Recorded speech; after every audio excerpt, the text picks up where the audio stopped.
Vamos a establecer contacto entonces con nuestra invitada esta mañana aquí en Infoanálisis, porque hoy se va a realizar una marcha pacífica de protesta por la manera inconsulta en que los diputados pretenden imponer una serie de acciones que lo que van a redundar es en desmedro de los mejores intereses de los panameños, incluido el derecho a opinar y a estar informados, entre otras cosas. Entonces, ante esta circunstancia, nosotros hemos invitado a la abogada Olga de Gualdía. Ella es de la Fundación para el Desarrollo de Libertad Ciudadana, pero sobre todo de lo que es el capítulo panameño de Transparencia Internacional. Buen día, señora Gualdía, ¿cómo está? Buenos días, Guillermo. Gusto de saludarlos y gracias por la oportunidad de conversar sobre estos temas de tanta importancia para la ciudadanía y el país. Oiga, ustedes realizaron un análisis sobre la percepción y experiencias en cuanto a la corrupción en Panamá. Estos números están en el barómetro global de la corrupción y es la información pública y la transparencia por delante. Ahora, los resultados obtenidos por nuestro país en esta, que hicieron ustedes una quinta edición del Índice Latinoamericano de Transparencia Legislativa que reflejó el estudio este, señora Valdía. Es un estudio muy importante, es la segunda vez que haces en Panamá la Red Latinoamericana de Transparencia Legislativa, viene haciéndolo desde el 2010, pero en Panamá lo hemos hecho dos veces desde la fundación. Uno en el 2016, donde Panamá se colocó en un porcentaje de transparencia que rondaba el 42%, y ahora en este índice hemos descendido y nos hemos colocado en el cuarto país con el parlamento más opaco de América Latina. Pero esto no es una medición de percepciones, Guillermo, es una medición que se hace levantando la información de lo que hay, comparando los mecanismos, la aplicación de los mismos, las normas, contra los estándares de parlamento abierto en el mundo y midiéndolo en 4 dimensiones. Y en esas 4 dimensiones, que brevemente te digo cuáles son, una es la participación ciudadana, donde nuestra asamblea obtuvo el mejor puntaje, alrededor de 50%, 0 siendo lo más opaco y 100 siendo lo más transparente. La dimensión de la actividad legislativa, la acción de legislar, donde se colocó en 48%. Lo que se le llama la normativa de transparencia o la dimensión regulatoria, donde quedamos colocados como el país de América Latina con menor cantidad de normas mínimas de transparencia, es decir, quedamos por debajo de Venezuela en cuanto a normativa. Y la razón es porque la normativa no existe. Son 18 normativas que se consideran como mínimas, te doy algunas, por ejemplo, la información personal de los diputados, sus agendas, su rendición de cuentas, porque eso no existe, es decir, no hay una normativa que los obligue, por lo tanto se va calificando en 0%, conflictos de intereses, regulación de cabildeo o ley de cabildeo o lobby, lo que se llama, y así, bueno, en el informe que está para ser bajado por cualquiera gratuitamente en nuestro sitio web, que es libertadciudadana.org, o en el sitio web de la Red Latinoamericana, que es transparencialegislativa.org, podemos ver cómo Panamá queda con una calificación de 17%, pero en la dimensión donde todavía estamos peor, es la dimensión de la gestión administrativa y desempeño presupuestario de la Asamblea. Allí tenemos una calificación de alrededor del 11%, es decir, nuestra Asamblea de 0 siendo lo más opaco a 100 lo más transparente y midiendo 9 normativas o prácticas mínimas que deben tener los parlamentos para considerar que su gestión administrativa es transparente, rinde cuentas, es competente, es profesional. Nosotros quedamos muy mal calificados por esa nuez dura de gestión que hay dentro de la Asamblea, que está supeditando lo que debe ser profesional a lo que es político. Porque naturalmente los parlamentos o los congresos o las asambleas son los cuerpos más políticos en cualquier democracia. pero no necesariamente que sea un cuerpo político donde entran en juego fuerzas políticas. Significa que tenga que gestionar de forma opaca. Okay. Y por comparar, el parlamento que sale mejor calificado en América Latina es el de Chile y en segundo lugar Costa Rica. Oiga, señora Valdía, hay para hoy anunciada una marcha pacífica de la Plaza Porras hacia la sede de la Asamblea Nacional.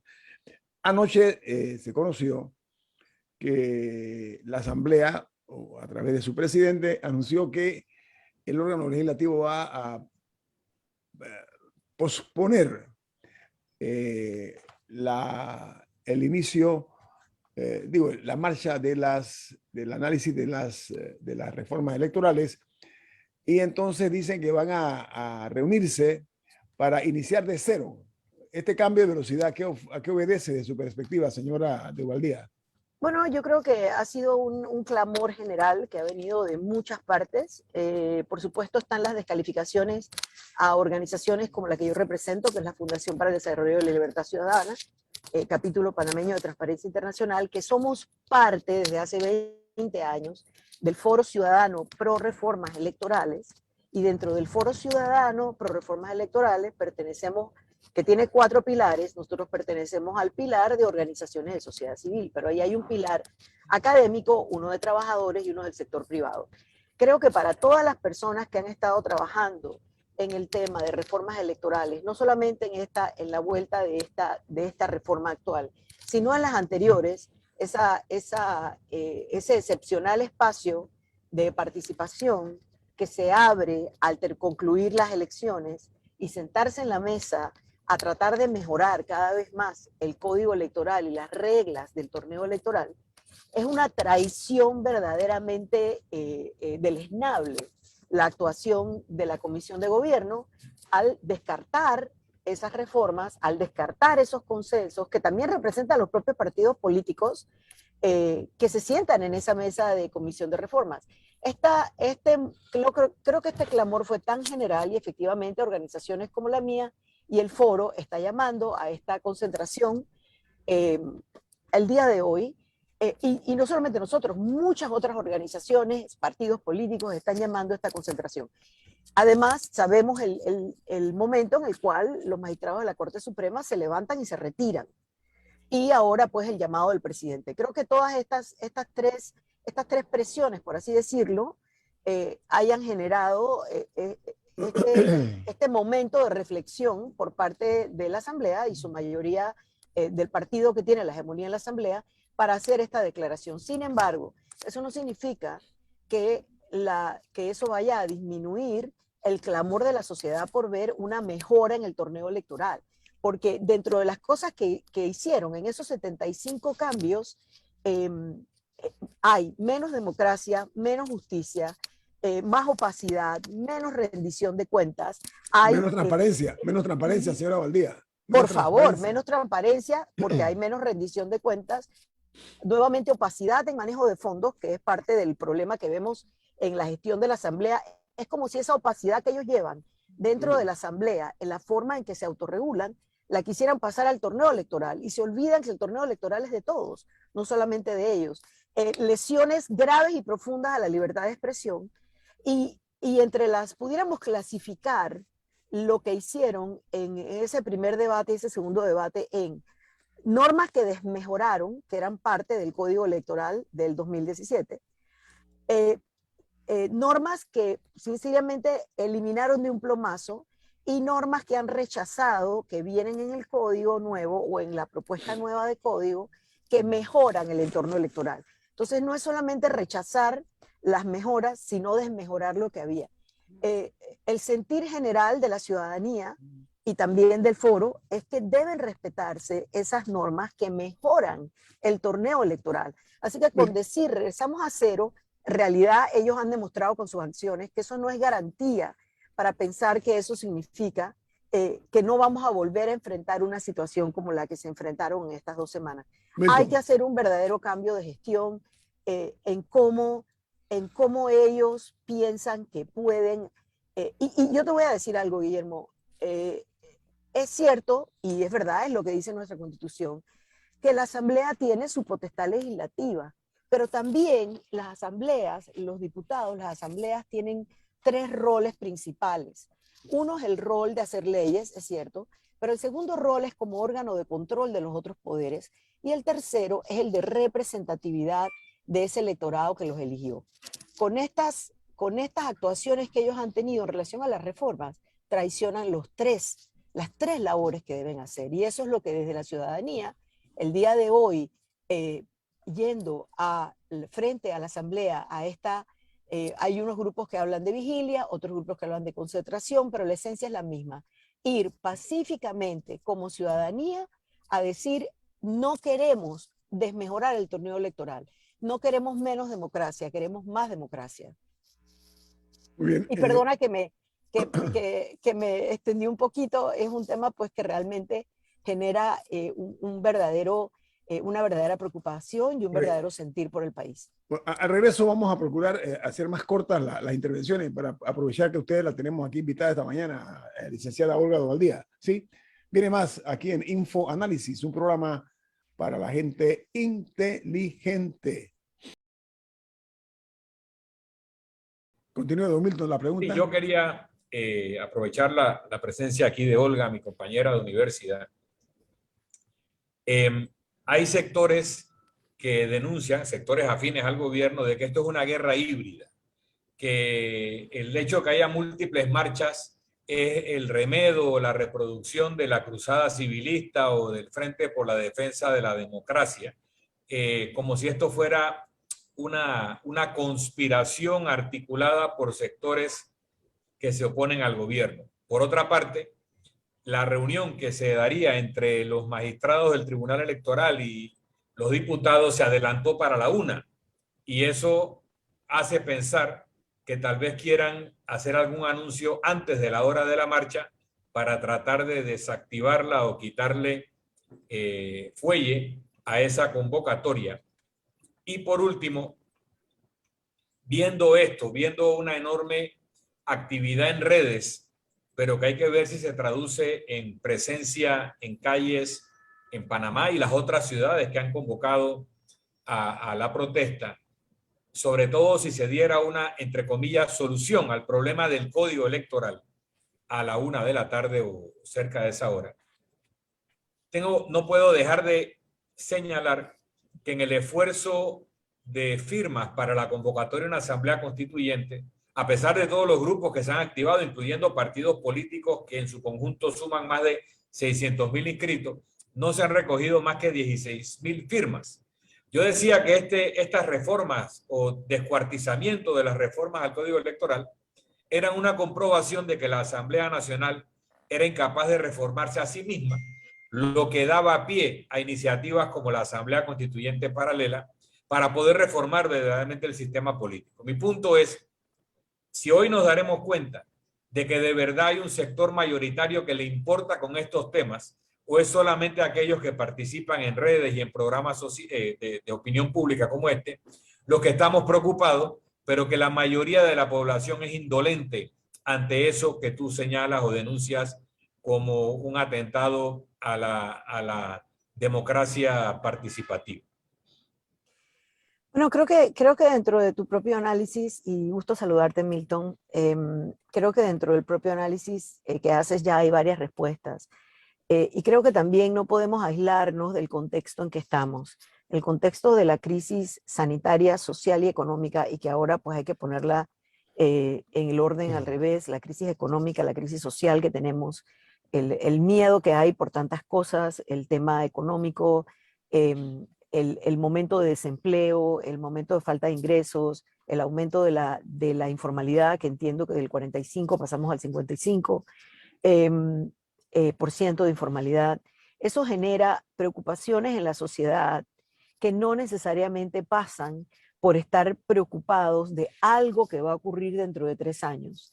Y no estoy diciendo que en nuestra sociedad haya tal inmediatez que no se pueda mirar a lo largo, pero este tema de las reformas electorales es un tema que, mal que bien, es un tema técnico en cierto sentido, y en otro sentido es un tema universal, porque me encantó la palabra, el descuartizamiento de lo que estaban haciendo con las reformas hasta ahora. Si uno entiende y entra a analizar lo que estaban haciendo, era realmente desmejorar y quitar la posibilidad de que la sociedad encontrara por la vía de las elecciones y por la vía de hacer propuestas políticas fuera de los partidos, encontrara cómo agenciar ese querer que la sociedad cambie.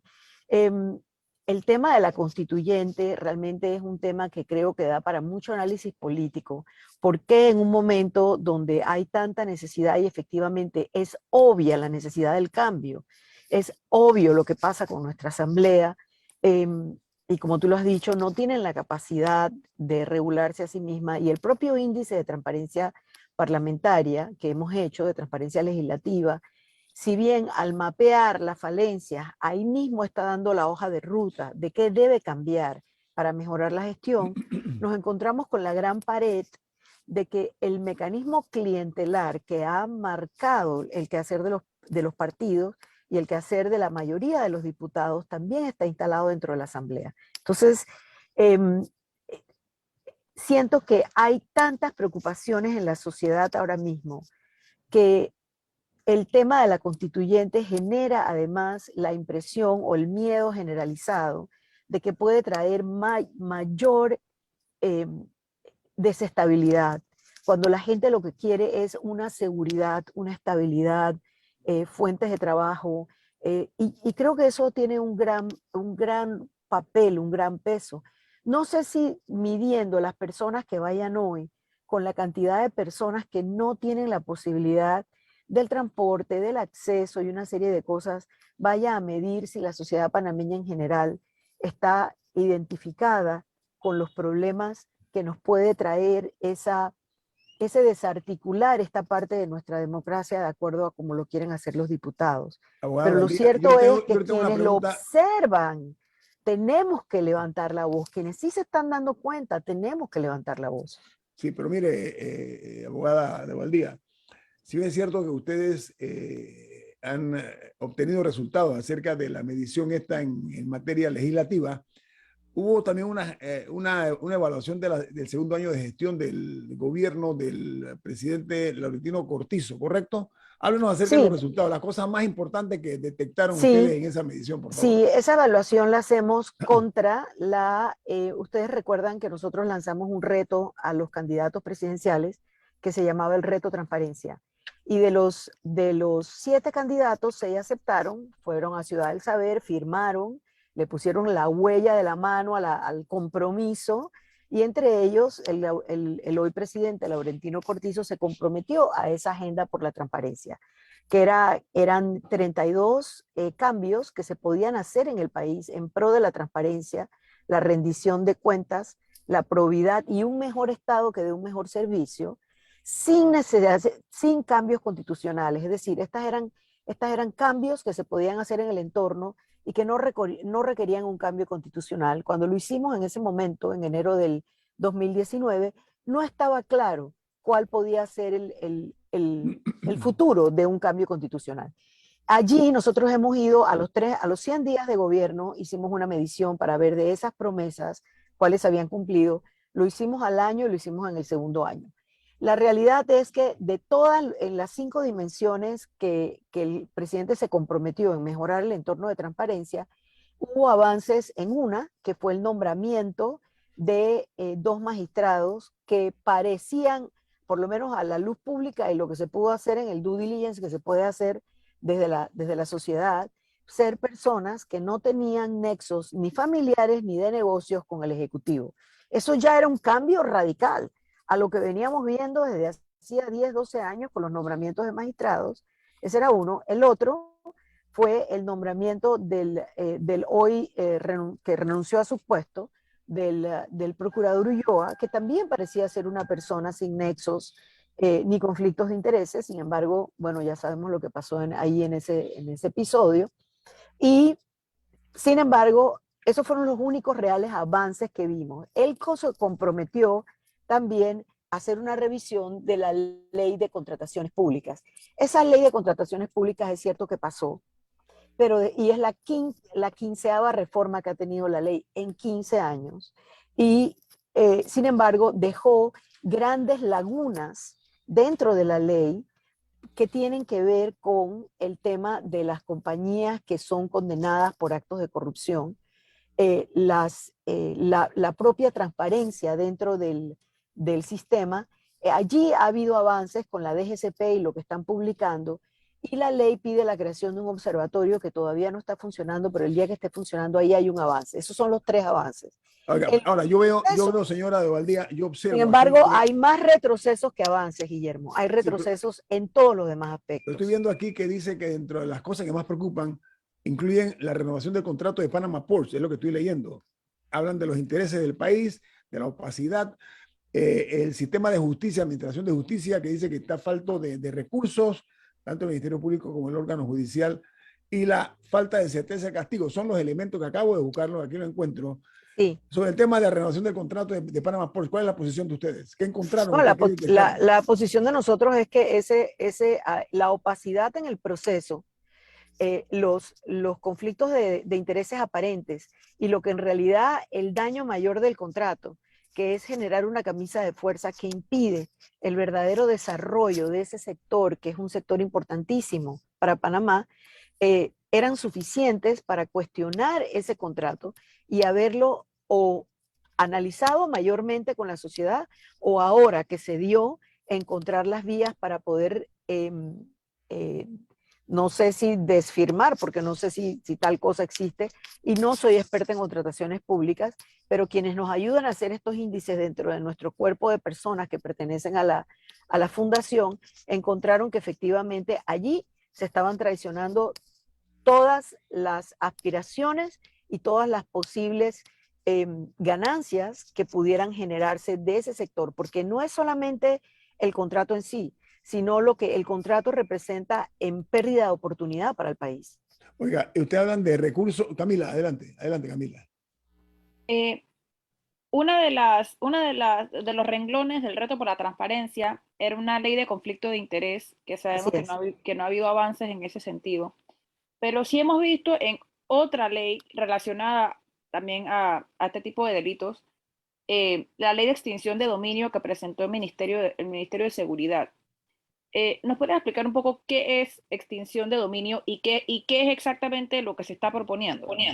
Y para complementar, hay abogados que sostienen que todo lo que busca la ley de extinción de dominio, ya hay normas que permiten el decomiso, etcétera. Por lo tanto, dicen que no es necesaria una ley de extinción de dominio para aplicar esas mismas medidas. Quisiera saber cuál es la evaluación que hacen ustedes también. Bueno, mira, en la ley de conflictos de intereses, el diputado Gabriel Silva y la bancada independiente presentaron un proyecto de ley en el cual nos invitaron a la mesa técnica, porque el proyecto de ley tuvo un primer debate y pasó en primer debate, y ese proyecto que pasó en primer debate tiene grandes falencias, comenzando porque los diputados se sacaron a sí mismos de la obligación de rendir un informe, presentar informe de intereses. Entonces, al ellos excluirse, pues nuevamente estamos en la misma nuez dura de la opacidad, de los problemas gigantescos que tenemos con conflictos de intereses, por los intereses que mueven los diputados y que se dedican a hacer ese tipo de maniobras políticas, chantaje, que tiene que ver con todo lo que ellos mueven en dinero, que es discrecional. Entonces, nosotros presentamos nuestra opinión legal y nuestras consideraciones a la ley, inclusive habiendo buscado opinión de expertos de afuera. Así que eso ahora mismo está en un proceso de revisión y habrá que ver qué sale en ese segundo, digamos, el segundo borrador de la ley o del proyecto de ley cuando esté listo. En cuanto a la ley de extinción de dominio, en la que ha presentado el Ministerio de Seguridad por vía del ministro Alexander, es una ley que se trabajó en una mesa interinstitucional donde estaba sentado el Ministerio Público, que ha seguido para redactar la ley, han seguido los lineamientos de la ley modelo de extinción de dominio de la Oficina de Naciones Unidas contra la Droga y el Delito.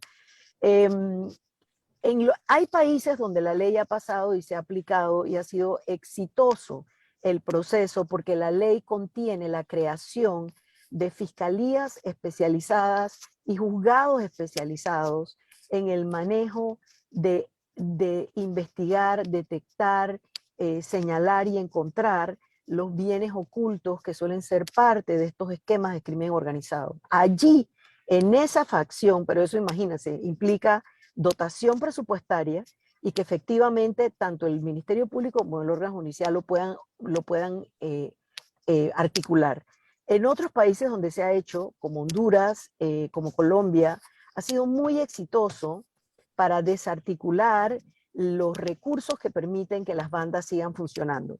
Quiero decir, que los crímenes organizados sigan funcionando, porque el crimen organizado tiene muchas caras a muchos niveles. El crimen organizado no es... ¿Qué es la extinción de dominio? La extinción de dominio es ubicar el bien. Tú sabes que nosotros, en los países como los nuestros, tenemos el derecho a la propiedad privada y el gozo y uso pacífico de la propiedad privada. Esto lo que implica es que una vez identificados, se pueda decomisar, pero no es nada más decomisar, es quitar la propiedad del bien e inmediatamente el Estado poder disponer de ella. Es decir, como el Estado no tiene capacidad realmente administrativa, digamos, de poder, y muchas veces los bienes que se decomisan, si por ejemplo son flotas de carro o lo que sea de ese tipo, se desmejoran en el tiempo y no se puede sacar de ellos un valor, lo que hace el Estado es lo que hace la ley es poder traducir esos bienes en un valor que sea utilizable. Y utilizable generalmente en los países que pasan la ley y la aplican correctamente en obras que mejoran a la sociedad. El tema aquí es cuando esa ley llegue a la asamblea, ¿qué va a pasar con ella? Porque ya sabemos lo que pasa con esos cuadros de corrupción que buscan a través del modo de la norma poder escapar lo que realmente se necesita. Así que yo tengo como un paréntesis con esa ley ahora mismo, porque realmente en las leyes de extinción de dominio, lo que entiendo, y por supuesto nuevamente no soy experta, es lo que entiendo de conversar con colegas de otros países, de otros capítulos de Transparencia Internacional, con colegas de la Oficina de Naciones Unidas contra la Droga y el Delito, que sí puede ser una herramienta en el proceso, pero la cosa está en cómo se aplica, quién la aplica, los recursos que se le van a dar para aplicarla y cómo se va a usar. Tenemos que ir a un cambio comercial. Oiga, muchas gracias, señora Valdía. Gracias a ustedes. Hasta luego. Por favor, solo Hasta termino luego. llamando a la ciudadanía a que vaya hoy a expresar su sentir frente a la asamblea. Cómo no. Vamos al corte Gracias. comercial. Esto es Gracias, hasta luego. un programa para la gente inteligente. Mire, amigos, repito, la realidad del momento es que la Asamblea Nacional de Diputados, en base a la marcha anunciada para el día de hoy, desde la Plaza Porras hasta la Asamblea Nacional, ayer en horas de la tarde, la Asamblea Nacional anunció que ellos pues van a suspender las reformas electorales, el primer debate del proyecto que es la ley 544, que reforma el Código Electoral, y han dicho que van a iniciar de cero, o sea, van a recomenzar nuevamente a debatir este importante tema para todos, que ha generado, pues, sobre todo mucho encono en parte de la sociedad y en otros la insatisfacción porque tienen la impresión de que los diputados no cumplen la función que les corresponde, sino que se dedican más que todo a hacer política. Pero cuando hablamos, Milton, del tema de los bienes que son requisados por las autoridades por tema de narcotráfico, por tema de corrupción, mira, a mí me llama la atención muchísimo que aquí en Panamá, contrario a otros países, muchos de las personas que han sido condenadas por corrupción, muy pocos se les ha quitado los bienes mal habidos. Entonces, de repente, ni el dinero tampoco. Mira, en El Salvador, al expresidente Tony Saca, le hicieron devolver 127 millones de dólares. Devuelto, aquí está. A la esposa le hicieron devolver 37. Le quitaron Hacienda, le quitaron una serie de bienes que habían adquirido producto de las coimas que habían recibido o de los sobornos o de Digo, aquí hay gente contratos. que devolvió 10 millones de dólares y creo que nunca pisaron una cárcel. O no recuerdo cómo culminó el caso, si es que ha culminado, pero hay gente aquí que ha devuelto. El problema con la devolución, primero que normalmente no corresponde con todo lo que se piensa que se llevaron. Eso iba a decir Pero es que yo. aunque correspondiera, no es suficiente. Para que sea un castigo, tiene que devolver más que lo que se robó. Tiene que haber la devolución y la multa, o la devolución y la pena privativa de libertad, para que sea un castigo. Si no es simplemente, bueno, roba y si te pillan, devuelve una parte y te quedas con lo demás. Ese es lo que acaba sucediendo, que se da la sensación de que se está haciendo justicia con un castigo que es menor que lo robado, y si fuera equivalente a lo robado todavía no sería castigo, simplemente lo devolvió y ya, pues. Cuando aquí, para que haya castigo, tiene que haber algo más que la devolución, que tiene que ser la multa, la pena privativa de libertad u otra sanción adicional a la devolución total. Es por eso es que se convierte en casi un remedio inocuo, porque la persona dice, me robo 100, voy un año preso, ok, de repente la voy a pasar más o menos y regreso después a disfrutar de los dineros mal habidos del erario. Entonces, yo iba en esa dirección, pero lo que más invita a que continúe el latrocinio de la cosa pública, el asalto al presupuesto nacional, el hecho de que no hay, o hay la sensación de que no hay certeza del castigo. Ese es parte del problema. O sea, es una rifa, lo que tú decías, Milton. O sea, el tipo dice, bueno, mira, yo voy a Tú lo robar. llamas una sensación, yo diría que es una realidad. Ok. Y yo creo que en la mentalidad torcida de los deshonestos, de los pillos, de los asaltantes, yo creo que está el hecho de que, decías tú, Milton, no, bueno, se la rifan para ver si no tu palabra fue los pillan, ¿no? O sea, si no los atrapan, si no se dan cuenta del tema, ¿no? Vamos a ver algunas estadísticas. Según estadísticas internacionales, el 90 a 95% de todos los delitos que se cometen nunca son procesados y condenados los responsables, porque no hay pruebas, porque no los ubican, porque logran que sus abogados consigan la absolución a pesar de ser culpables, por múltiples razones. Tecnicismos legales también, ¿no? De ese porcentaje que sí es condenado, hay una parte que recibe una sanción menor de la que del delito cometido, por ejemplo, lo que devuelven no corresponde con la totalidad robada, etcétera. Entonces, el tema de la impunidad, y esto te estoy hablando de delitos comunes, generales, no te estoy hablando de corrupción estatal, te estoy hablando de todo. Entonces, el delincuente hace un análisis de probabilidades y dice, ¿qué chance hay que me pillen, que me agarren, y qué chance hay de que si me agarran me condenen? ¿Y qué chance hay de que si me condenan yo acabe cumpliendo la pena? ¿Okay? Entonces, con ese análisis se toman el riesgo. Nosotros tenemos que aumentar la capacidad de detección del delito y la capacidad de sanción, y también tenemos que aumentar la consecuencia en el caso de los actos de corrupción para que sea un disuasivo.